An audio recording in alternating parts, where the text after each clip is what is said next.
नमस्कार मित्रांनो, आज आपण स्वतंत्र भारताचे पहिले राष्ट्रपती कोण आहेत यांच्याविषयी माहिती घेणार आहोत। तर स्वतंत्र भारताचे पहिले राष्ट्रपती आहेत आपले डॉक्टर राजेंद्र प्रसाद। यांचा कालावधी आहे 26 जानेवारी 1950 ते 13 मे 1962। कारण 26 जानेवारी 1950 या दिवशी आपल्या भारत देशाला गणतंत्र दिवस म्हणून संविधान दिलं होतं आणि त्यामुळे पहिले हे राष्ट्रपती आहेत 26 जानेवारी 1950। त्यानंतर दुसरे राष्ट्रपती आहेत डॉक्टर सर्वपल्ली राधाकृष्णन 13 मे 1962 ते 13 मे 1967। आपले तिसरे राष्ट्रपती होते झाकीर हुसेन। त्यांचा कालावधी आहे 13 मे 1967 ते 3 मे 1969। त्यानंतरचे राष्ट्रपती होते व्ही गिरी। त्यांचा कालावधी आहे 3 मे 1969 ते 1969। त्यानंतर आहेत मुहम्मद हिदायतुल्ला। यांचा कालावधी आहे 20 जुलै 1969 ते 24 ऑगस्ट 1969। व्ही गिरी यांचा कालावधी आहे 24 ऑगस्ट 1969 ते 24 ऑगस्ट 1974। त्यानंतर राष्ट्रपती होते फखरुद्दीन अली अहमद। यांचा कालावधी आहे 24 ऑगस्ट 1974 ते 11 फेब्रुवारी 1977। त्यानंतरचे आपले राष्ट्रपती होते बसप्पा दनप्पा जत्ती।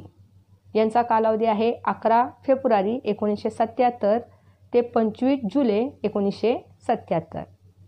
त्यानंतर नीलम संजीव रेड्डी। यांचा कालावधी आहे 25 जुलै 1977 ते 25 जुलै 1982। त्यानंतरचे ज्ञानी जैल सिंह। यांचा कालावधी आहे 25 जुलै 1982 ते 25 जुलै 1987। त्यानंतरचे आपले राष्ट्रपती होते रामस्वामी वेंकटरमण। यांचा कालावधी आहे 25 जुलै 1987 ते 25 जुलै 1992। त्यानंतरचे शंकरदयाळ शर्मा। यांचा कालावधी आहे 25 जुलै 1992 ते 25 जुलै 1997। त्यानंतरचे होते KR नारायणन। यांचा कालावधी आहे 25 जुलै 1997 ते 25 जुलै 2002।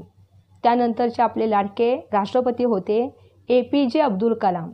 यांचा कालावधी आहे 25 जुलै 2002 ते 25 जुलै 2007।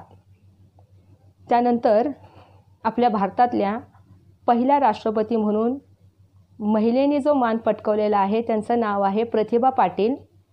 यांचा कालावधी आहे 25 जुलै 2007 ते 25 जुलै 2012। त्यानंतर होते प्रणव मुखर्जी 25 जुलै 2012 ते 24 जुलै 2017।